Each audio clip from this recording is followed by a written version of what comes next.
Break ಆದ ಮೇಲೆ ಮತ್ತೆ ಸ್ವಾಗತ. ಬಂಗ್ಲೆಗುಡ್ಡ ಅರಣ್ಯದ ಮಹಜರು ಬಗ್ಗೆ ಎಸ್ಐಟಿ ಅಧಿಕಾರಿಗಳಲ್ಲಿ ಒಂದು ಗೊಂದಲ ಶುರುವಾಗಿದೆ. ಇಡೀ ಬಂಗ್ಲೆಗುಡ್ಡ ಅರಣ್ಯ ಏನಿದೆ ಇದನ್ನ ಮಹಜರು ಮಾಡಬೇಕಾ ಅಥವಾ ಕೆಲವು ಗುರುತು ಮಾಡಿದಂತಹ ಜಾಗಗಳಲ್ಲಿ ಮಾತ್ರ ಮಹಜರು ಮಾಡಬೇಕಾ? ಈ ಗೊಂದಲಕ್ಕೆ ಈಗ ಎಸ್ಐಟಿ ಅಧಿಕಾರಿಗಳು ಬಿದ್ದಿದ್ದಾರೆ. ಕಾನೂನು ತಜ್ಞರ ಸಲಹೆ ಕೂಡ ಪಡೆದುಕೊಳ್ತಾ ಇದ್ದಾರೆ ಎಸ್ಐಟಿ ಅಧಿಕಾರಿಗಳು. ಇದಕ್ಕೆ ಸಂಬಂಧಪಟ್ಟಂತೆ ಈಗ ಕಾನೂನು ತಜ್ಞರ ಒಂದು ಸಲಹೆ ಕೂಡ ಪಡೆದುಕೊಳ್ಳೋದಕ್ಕೆ ಮುಂದಾಗ್ತಾ ಇದ್ದಾರೆ.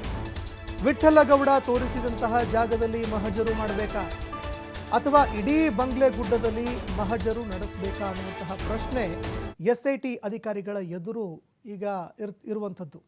ಈ ಬಗ್ಗೆ ಕಾನೂನು ತಜ್ಞರ ಬಳಿಯಲ್ಲಿ ಸಲಹೆ ಕೂಡ ಕೇಳಲಿದ್ದಾರೆ ಎಸ್ಐಟಿ ಅಧಿಕಾರಿಗಳು.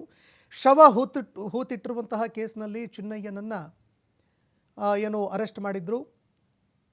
ಇದೇ ಸಂದರ್ಭದಲ್ಲಿ ಆತನ ಒಂದು ಬುರುಡೆ ವಿಚಾರಕ್ಕೆ ಸಂಬಂಧಪಟ್ಟಂತೆ ಪ್ರಶ್ನೆ ಮಾಡಿದ್ದಾಗ ಇದೇ ಒಂದು ಬಂಗ್ಲೆಗುಡ್ಡೆ ಕಾಡಿನಿಂದ ಬುರುಡೆ ತಂದಿದ್ದು ಅನ್ನುವಂತಹ ವಿಚಾರವನ್ನು ಆತ ಬಾಯ್ಬಿಟ್ಟಿದ್ದ. ಬಂಗ್ಲೆಗುಡ್ಡೆ ಕಾಡಿನಿಂದಲೇ ಚಿನ್ನಯ್ಯನಿಗೆ ವಿಠ್ಠಲಗೌಡ ಬುರುಡೆ ತಂದು ಕೊಟ್ಟಿದ್ರು ಅನ್ನೋ ವಿಚಾರ ಗೊತ್ತಾಗಿತ್ತು. ಸ್ಥಳ ಮಹಜರು ಮಾಡುವಂತಹ ಸಂದರ್ಭದಲ್ಲಿ ಕೆಲವು ಅಸ್ಥಿ ಪಂಜರಗಳು ನೋಡಿದ್ದೀನಿ ಅಂತ ಅವರು ಹೇಳಿಕೆ ಕೂಡ ಕೊಟ್ಟಿದ್ರು. ಅಂದರೆ ಯಾವಾಗ ಸ್ಥಳ ಮಹಜರು ಮಾಡೋದಕ್ಕೆ ಅಂತ ಹೋದರೂ ಆ ಸಂದರ್ಭದಲ್ಲಿ ಇನ್ನೂ ಹಲವಾರು ಅಸ್ಥಿ ಪಂಜರಗಳನ್ನು ನಾನು ನೋಡಿದ್ದೀನಿ ಅಂತ ಎಸ್ಐಟಿ ಅಧಿಕಾರಿಗಳ ವಿಚಾರಣೆ ಬಳಿಕ ವಿಠ್ಠಲಗೌಡ ಒಂದು ಹೇಳಿಕೆ ಕೊಟ್ಟಿದ್ದರು. ಹೀಗಾಗಿ ಇದಕ್ಕೆ ಸಂಬಂಧಪಟ್ಟಂತೆ ಈಗ ಮಹಜರು ಮಾಡೋದಕ್ಕೆ ಅಂತ ಎಸ್ಐಟಿ ಅಧಿಕಾರಿಗಳು ಮುಂದಾಗ್ತಾ ಇದ್ದಾರೆ. ಎಸ್ಐಟಿ ವಿಚಾರಣೆ ಬಳಿಕ ಸೌಜನ್ಯ ಮಾವ ವಿಠ್ಠಲಗೌಡ ಕೊಟ್ಟಂತಹ ಹೇಳಿಕೆ ಇಡೀ ರಾಜ್ಯವನ್ನು ಬೆಚ್ಚಿ ಬೀಳಿಸಿತ್ತು.